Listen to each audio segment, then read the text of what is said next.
Ambassador Spock, Captain Solano, welcome to Hotari. We are honored you've come. My name is Tylos Altaris, Minister of Diplomatic Affairs. The honor is ours, and this is Commander Jara Rydick, first officer aboard the USS Resolute. You'll find she has a keen mind, and unique insight into the dynamics between the Hotari and the Lydians. We are honored to be here, as representatives of the Federation. I'm so glad. These must be the representatives of the mighty Federation. The reigning authority in the galaxy. Or so we've been led to believe.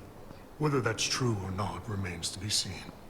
But, either way, we're grateful you've made the time to come to our little corner of the universe. And you are? This is Galvin, and this is Citron, the heroes of the revolt in the mines.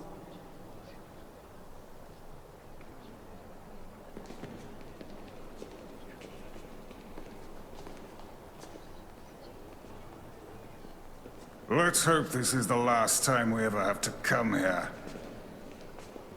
If you'll excuse me.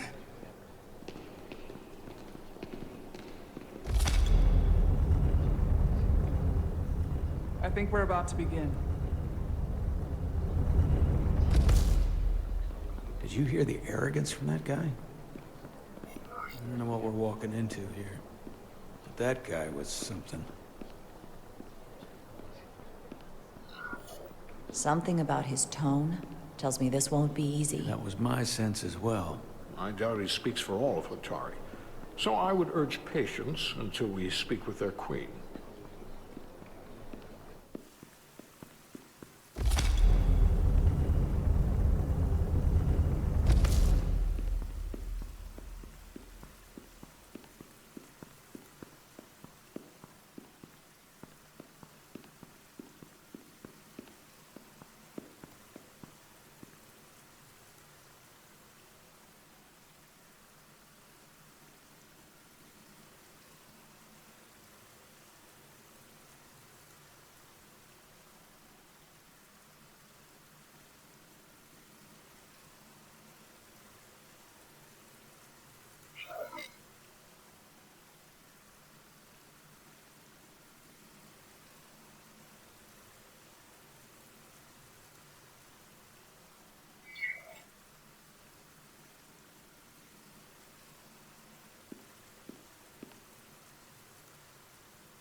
Ambassador Spock, welcome to Hotari Prime.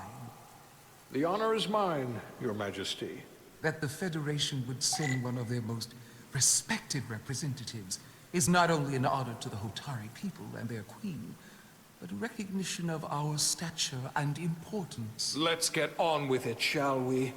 With all due respect to the Federation and their ambassador, they have no authority here. We are not members of their alliance. We are not subject to their rule, nor yours.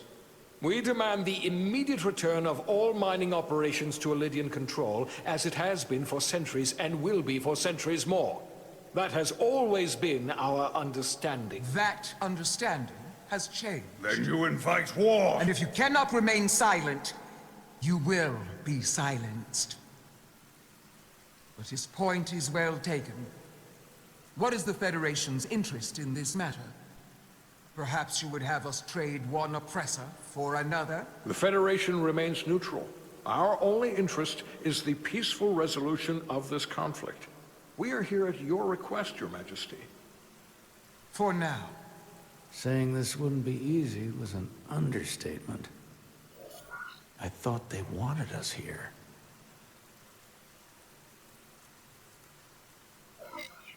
Was there something you wanted to say, Captain? Oh, no. My apologies. And what about the Kobliard? She's not She part can of... speak for herself, can't she? Then let her.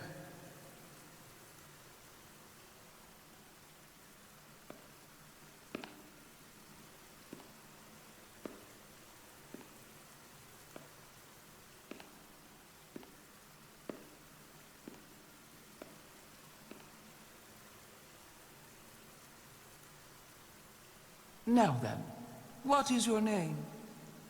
Commander Jara Rydek, Your Majesty. Being a Kobliad, you would know better than anyone. Your people suffered brutal treatment at the hands of the Cardassians. Their injustice towards the Kobliad is as unimaginable as it is unforgivable.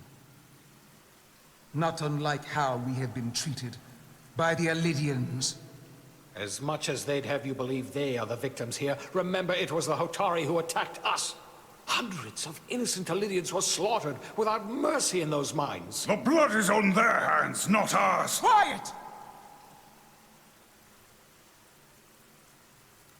If after all the Kobliad suffered, you finally had the chance to right that wrong, to get out from under their control, would you take it? Or would you negotiate a peace?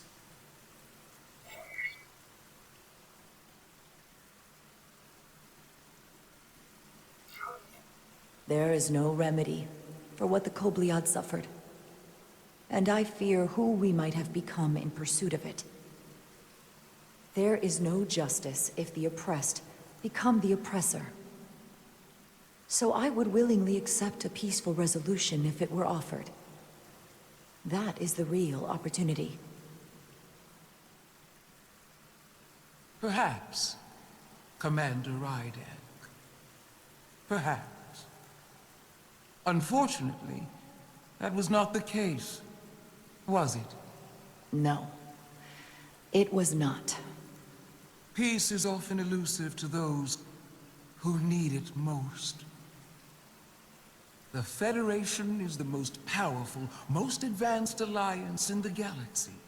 It's widely known we have an abundance of dilithium in our mines. And it's in your interest to secure a steady supply. Your Majesty, if I may. Ambassador Spock would have us believe you're here as a neutral party in the interest of peace. So why are you really here? I want the truth, not your Federation rhetoric.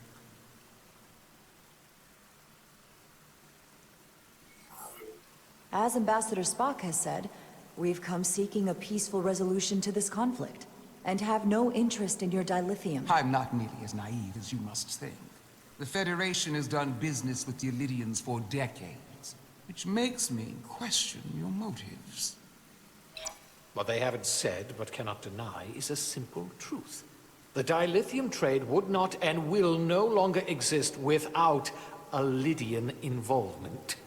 We created it for the benefit of everyone, especially the Hotari.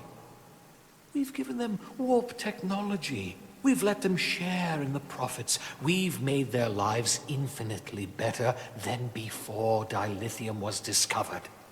All of that goes away if the Federation turns a blind eye to their treachery. That is enough of your lies! The Hotari are quite capable of running the mines. We've done so for centuries. So tell me, who deserves control of the dilithium trade and the mines on Tau? Who should the Federation recognize? The Hotari or the Alidians? It can only be one or the other, not both. If I have to choose only one, then it would have to be the Hotari. Well said. How could the just and wise Federation make any other choice? This is an outrage. The Federation has lost all credibility. Mines are ours. Lydia will not be deterred. We will take back our mines by any means necessary. Then you will see more blood spilled.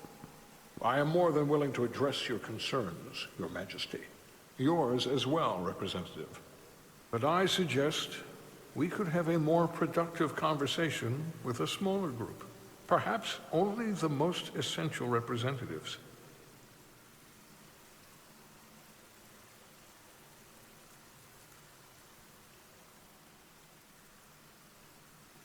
I suppose there is some sense to that.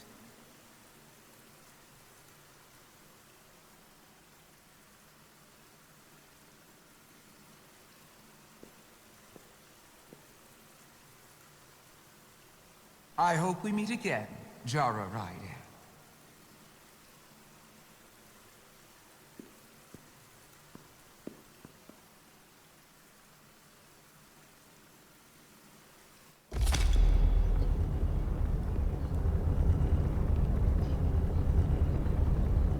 Spock and I will cover everything on the diplomatic front. You make nice with the locals and see if you can get some answers. We need to find out why the Hotari are so willing to risk war. What happened in those mines?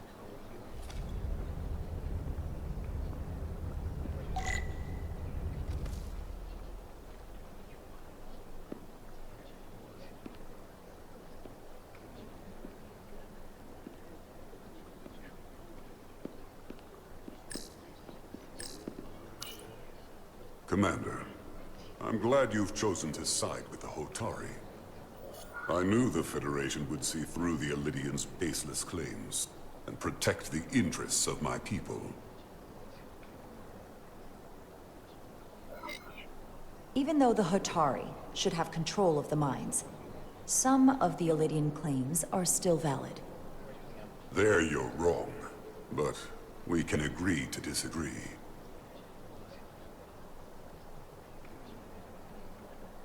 I assume you were there the day the mines were seized from the Elidians. Not seized. Reclaimed. And restored to their rightful owners. Yes, I was there. We had to be decisive. Before the Elidians could even realize their worst nightmare was upon them. Were the Hotari miners armed during the revolt? I'm just trying to understand how it happened. If by that you mean armed with centuries of abuse and exploitation at the hands of the Elidians, then yes. Which doesn't really answer my question. We had them vastly overwhelmed from the start. They respect one thing above all else, and that is force. The greater the force, the more certain the outcome. Any talk of making peace is just that, and worth little without the strength to secure it. Which makes me wonder about your ship, the Resolute. Undoubtedly the Federation's finest warship. Ready to contend with anything the Elidians might have in store. Or is that not true? Maybe I've misjudged it. I wouldn't say state-of-the-art, but the Resolute is plenty capable and can hold its own against just about anything. Let's hope so. Because at the moment, it's the only thing preventing them from wiping us off the map. Sidron. A pleasure meeting you, Commander. I'm sure we'll cross paths again.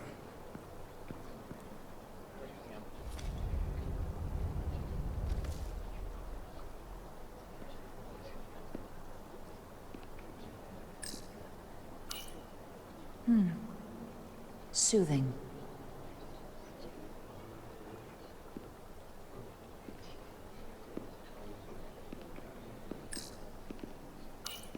Commander Rydek, I'm encouraged to see the Federation supporting my people. I'm afraid of what might happen without your help.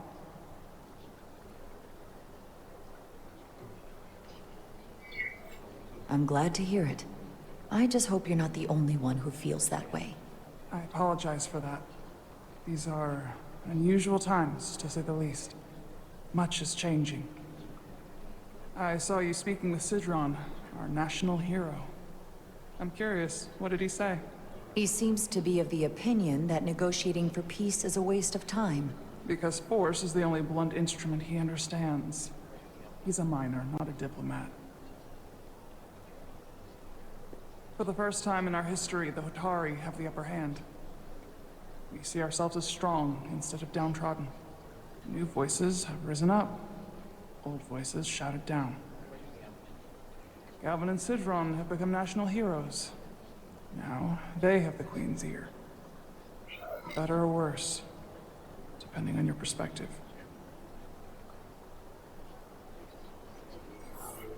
I get the sense you don't exactly trust them. I don't trust their instincts, which are leading us to war. My fear has been that the Elydians will launch an attack and crush us. You've seen their starship, no doubt. They could have retaken the mines whenever they wanted to, but it never happened. And as strange as this may sound, I'd almost say they're afraid. I just don't know what they're afraid of. It's still the same bluster and bravado you would expect from them. But it has no teeth. Like they're afraid of what might happen. Do you think it has something to do with the ion storm? Right now, it's stronger than ever, isn't it? It's entirely possible. I'm not a scientist, but I do know the storm has knocked out all kinds of systems. So maybe the Elydians weren't willing to risk their ships, given all the interference.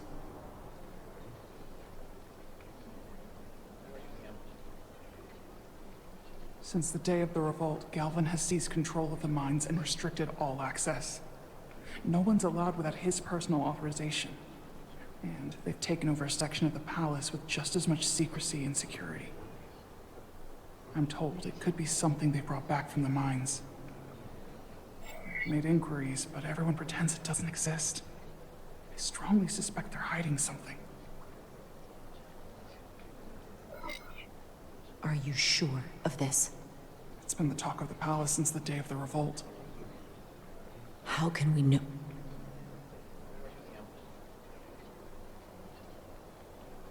I'd better see what's happening. Do you think you can find out what they're hiding?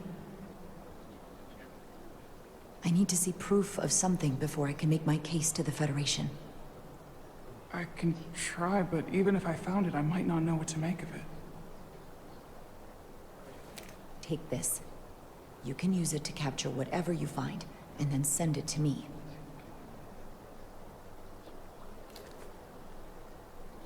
Thank you.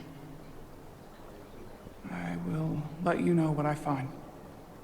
And I look forward to our meeting again.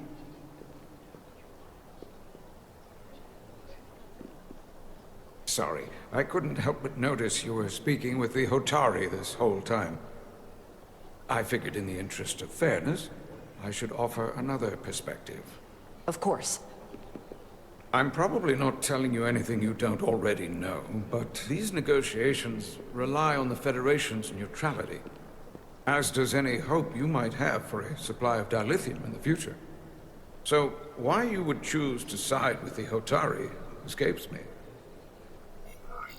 Without Elydian involvement, there is no dilithium trade. But clearly, you weren't aware. We are and will remain completely neutral. Our only interest is the peaceful resolution to this conflict. As is ours. Of course, the question is, at what price? Major Sarlet Arminta, Special Attaché, Elydian Armed Forces. Pleasure to meet you, Commander. I have my issues with the Hotari, but I have to give them some credit. They know how to seize an opportunity.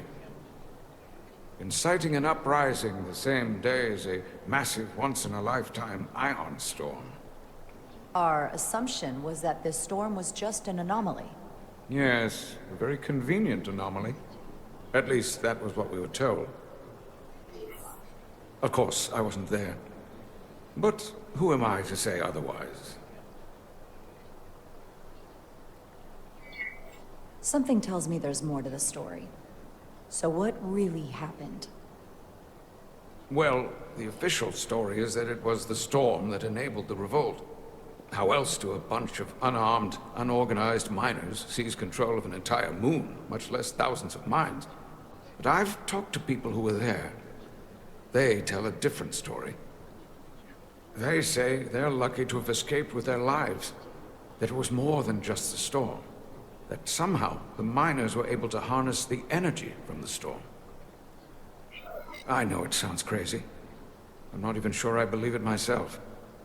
But that's what they said. You just answered your own question. How do a group of miners do something that in theory can't be done? That's how. Harnessing the storm. But even if it's true, how does that even happen? You tell me. If you'll excuse me, Commander Ryder.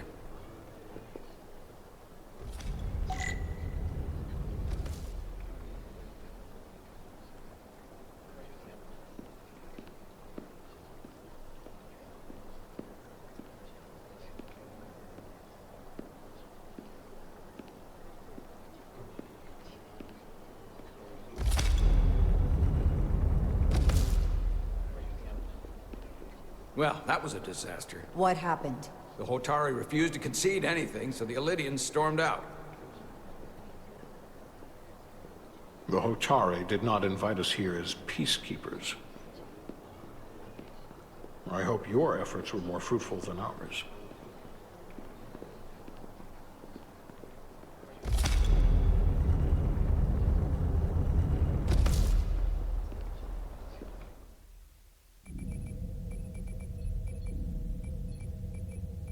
Gravitational harmonics failing to resolve. Warp bubble stability degrading. Increase output to maximum. Increasing warp output to maximum. It's happening again.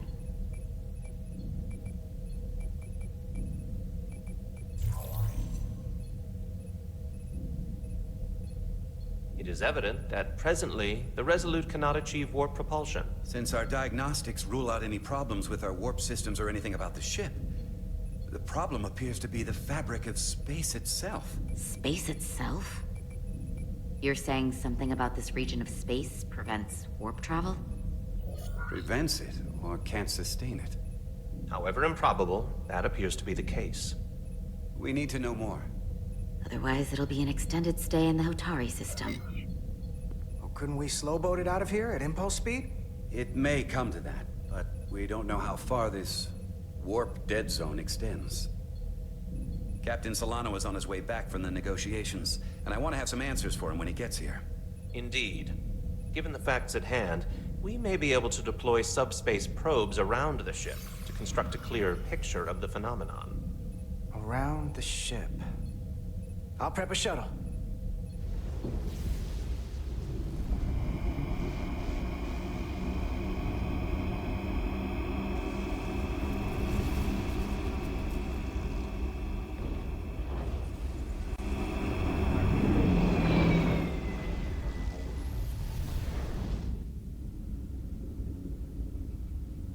I'm setting up a waypoint at a distance roughly corresponding to the edge of our warp field. When we get there, I'll deploy the first probe.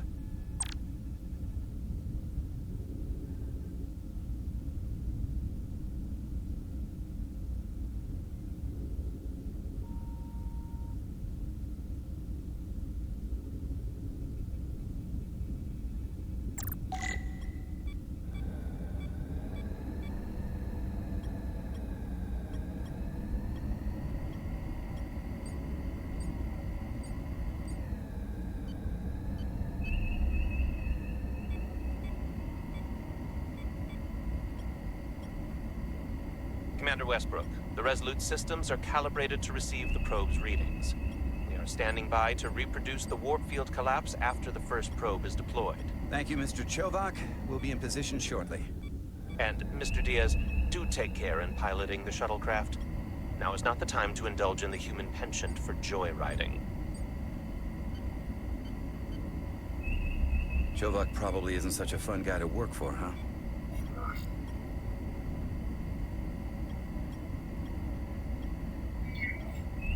Nah, Lieutenant Commander Chovak's not so bad.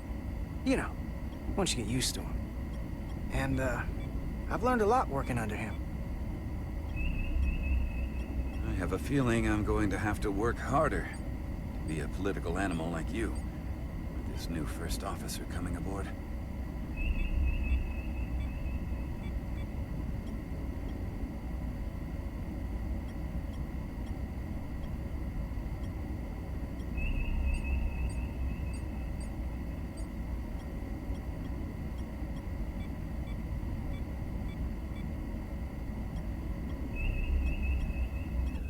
This is far enough.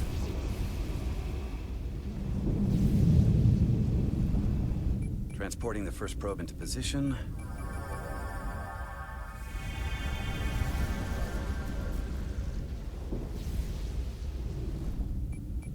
Westbrook here. The first probe is deployed. Understood. We are reading it. We are about to replay the simulation.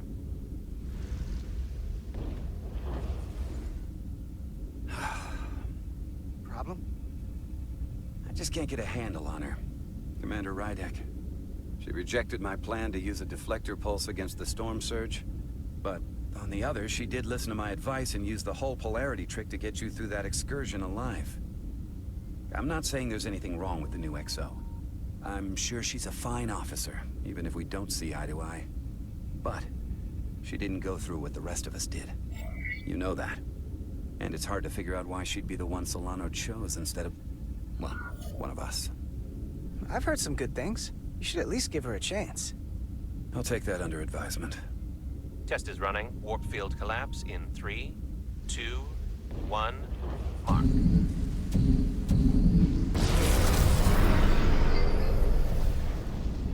Whoa. All right, that is definitely a problem with the fabric of space. We need to get another probe out there.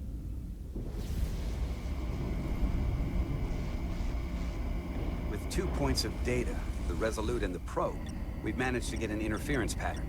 I'm setting a waypoint to a particularly strong area of interference. We'll deploy the second probe there.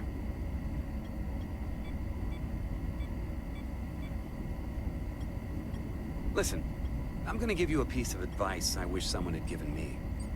Make sure you're never just one thing. And don't get so focused on what's in front of your face that you lose sight of the big picture. Before Rydek showed up, the captain pulled me into his ready room and told me he didn't think I had the people skills to be first officer. What a load of crap.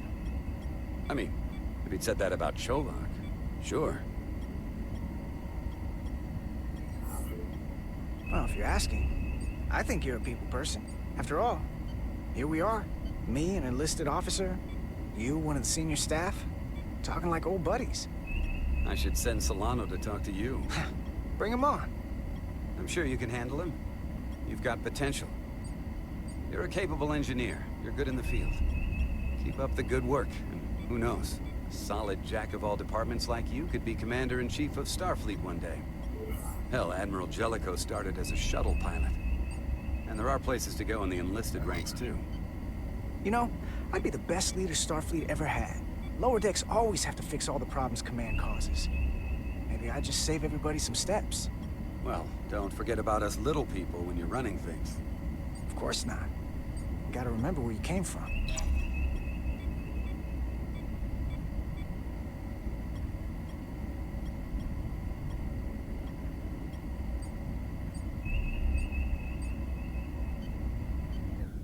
Here. This is close enough. Stop the engines. Deploying the probe. Westbrook to Commander Chovak. We're ready for another sampling of data. Very good. Running the simulation again. Warp field collapse in 3, 2, 1, mark. There it is again. I saw it. It seems to be directional. Well, what about the scans? Anything?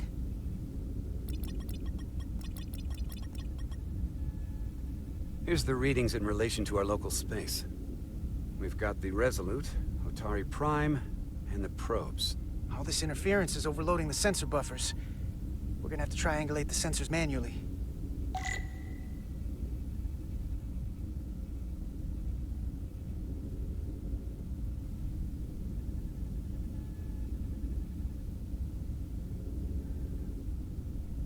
We got something.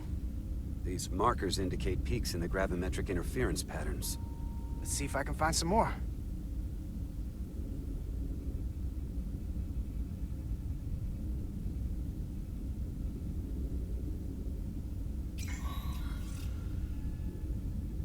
Hold up. This is coming from the moon. A beam that blocks warp travel. Aimed right at us. Someone is doing this intentionally. I don't know how they're doing it. This is like nothing I've ever seen. Why would they be doing this? We came here to help these people. And now we're getting hit by some warp-killing weapon? Now, look here. It's current readings of the ion storm. These concentrations, they line up with the interference pattern. The storm and this beam, they're coming from the same place. Carter, whatever petty local conflict brought us here, it's just a small part of something much bigger.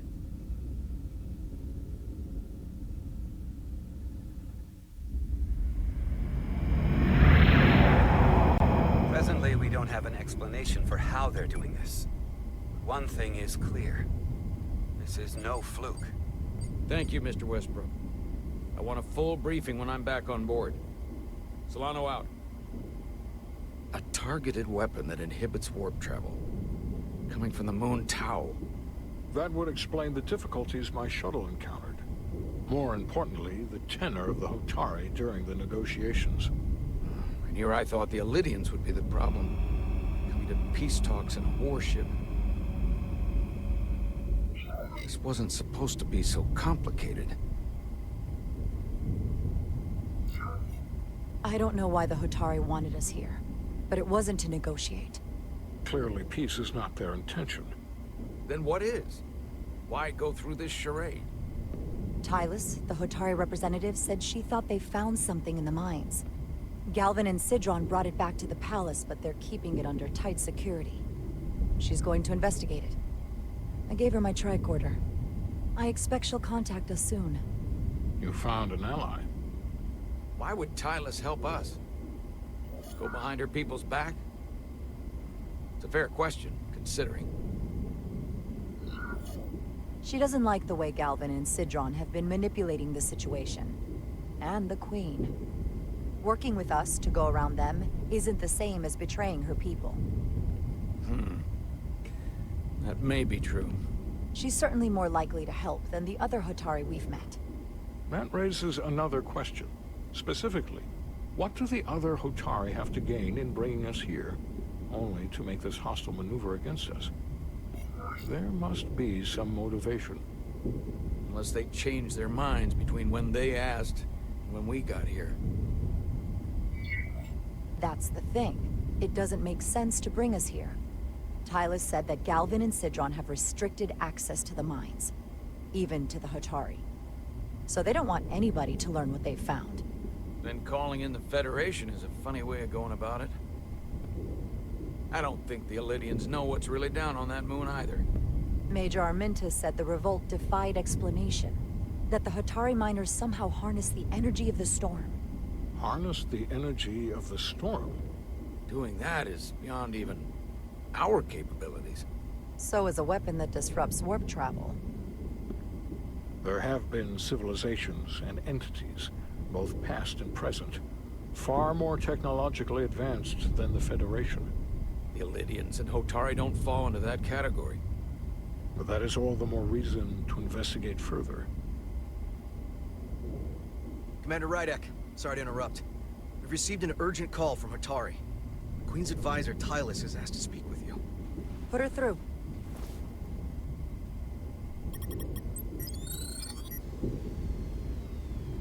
Galvin and Sidron are still with the Queen.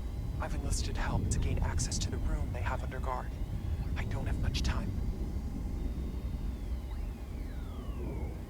I'm not supposed to leave my post. It's only for a moment. I so appreciate your help.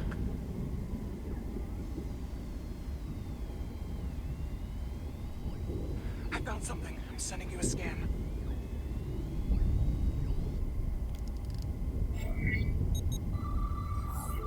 Got it. Tylus, if we needed to gain access to the mines on Tau, is that something you could help us with? I suppose it wouldn't be easy, but I have to go. Tylus. Can we reconnect? Sorry, Captain. We've lost all contact. We can only hope she escaped without harm. It was hard to tell.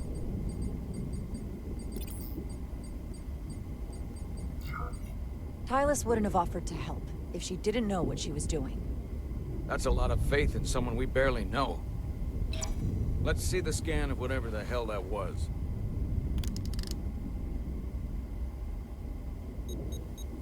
Tylus suspects this came from the mines on Tau. It appears to be of ancient origin, but the markings are unfamiliar. We can run a full analysis when we get back to the Resolute. But if this came from the mines, then it might be the key to how they got the upper hand against the Illydians. Then we have to go into the mines. The Federation would not allow that. We were, after all, sent here to be a neutral party in a peace negotiation. However, we could demonstrate that the Hotari have acted in bad faith, which would enable us to investigate the mines on Tau with full justification. But of course, we would need conclusive proof before taking action. Otherwise, it could put us in a difficult position. What the Federation doesn't know won't hurt them. If I do it right, nobody will know I was there. Commander, I'm surprised at you. We may have a better understanding once we analyze the device. But a mission to the mines, covert or otherwise, is not out of the question. And I will handle the Federation.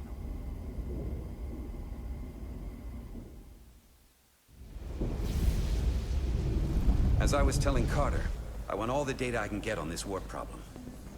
And the negotiating team's shuttle has been recording data all the way back from Hotari.